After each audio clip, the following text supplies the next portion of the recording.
जय श्री कृष्णा। मेरे ब्लॉग में आपका स्वागत है मित्रों। प्लीज मेरे चैनल को सब्सक्राइब, लाइक, कमेंट्स और शेयर करके अपना प्यार जरूर दें। धन्यवाद। तो सुनिए आज की कथा। श्री कृष्ण की मृत्यु का कारण। श्री कृष्ण की मृत्यु का कारण कई घटनाओं से जुड़ा हुआ है जो महाभारत के युद्ध के बाद हुई। जब महाभारत युद्ध समाप्त हुआ तो यदुवंशियों में आपसी कलह और विनाशकारी घटनाओं की एक श्रृंखला शुरू हो गई।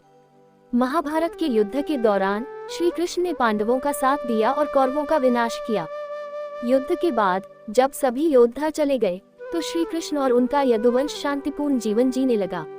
लेकिन श्री कृष्ण को पता था कि अब उनका धरती पर रहने का समय समाप्त हो चुका है। यदुवंश का विनाश। महाभारत युद्ध के बाद यदुवंशियों में गर्व और अहंकार की भावना बढ़ गई थी। एक दिन यदुवंशी बालकों ने ऋषियों के साथ मजाक किया और साम्ब श्री कृष्ण का पुत्र को एक स्त्री के वेश में प्रस्तुत किया। ऋषियों ने इस मजाक का जवाब ये कहकर दिया कि साम्ब को एक लोहे का मूसल उत्पन्न होगा जो यदुवंश का विनाश करेगा। ये शाप सत्य हुआ और साम्ब ने वास्तव में एक लोहे का मूसल जन्म दिया। ये देखकर यदुवंशी घबरा गए और उन्होंने उसे समुद्र में फेंक दिया। लेकिन समुद्र में जाकर वह मूसल कण कण में विभाजित हो गया और प्रत्येक कण सरकंडे के रूप में समुद्र तट पर हो गया। कुछ समय बाद एक शराबी यदुवंशियों में लड़ाई हो गई और उन्हीं सरकंडों का उपयोग करके उन्होंने एक दूसरे का संहार कर डाला। इस प्रकार यदुवंशियों का विनाश हुआ। श्री कृष्ण की मृत्यु। यदुवंश के विनाश के बाद श्री कृष्ण भी अपना जीवन समाप्त करने के लिए तैयार हो गए। वे जंगल में चले गए और एक वृक्ष के नीचे ध्यानमग्न होकर बैठ गए। वहीं एक शिकारी जरा ने उन्हें हिरन समझकर उनके पैर पर तीर चला दिया। ये तीर वही लोहे का टुकड़ा था जो साम्ब के मूसल से बचा हुआ था।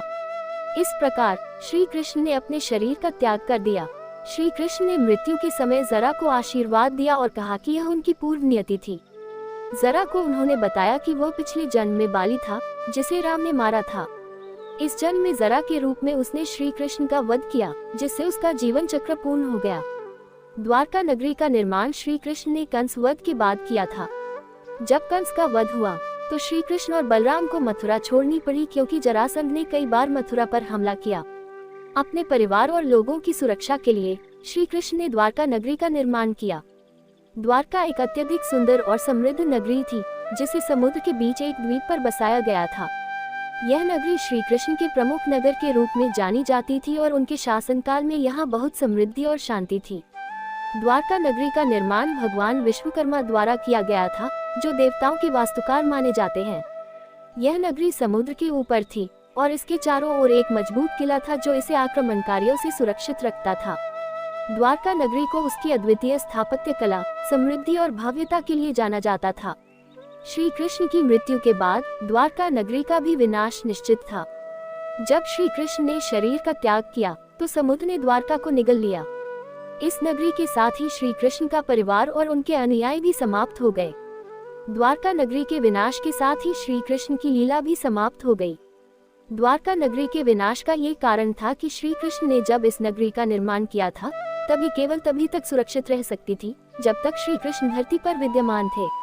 श्री कृष्ण के जाने के बाद नगरी का विनाश निश्चित था क्योंकि ये नगरी समुद्र के ऊपर बनाई गई थी और श्री कृष्ण के आशीर्वाद से ही टिकी हुई थी।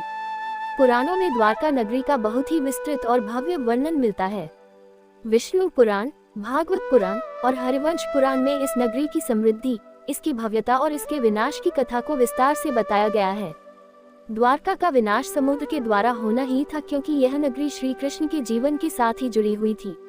श्री कृष्ण की मृत्यु और द्वारका नगरी का विनाश कर्म, समय और पूर्व निर्धारित नियति का परिणाम था।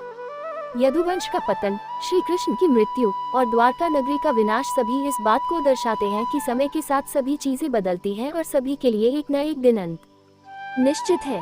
ये कथा हमें जीवन के अस्थायित्व और समय की शक्ति का बोध कराती है जो सभी को एक समान रूप से प्रभावित करता है। श्री कृष्ण का जीवन और उनकी मृत्यु एक दिव्य लीला थी जो धर्म और अधर्म के बीच के जटिल संबंधों को दर्शाती है और अंततः सत्य और धर्म की विजय होती है। जय श्री कृष्णा। धन्यवाद।